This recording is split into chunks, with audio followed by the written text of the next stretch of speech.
खबरो न लेलू अब तो नंबरो न देलू हो।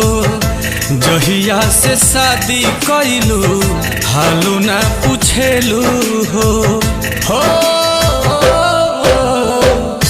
खबरो न लेलू अब तो नंबरो न देलू हो। जहिया से शादी कैलू हालू न पूछेलू हो। सही सतैबू काहे जान चन चन कहत रही सचहू में चान भैलू मुँहले पयबू काहे जान चन चन कहत रही सचहू में चान भैलू मुँहले पयबू काहे जान।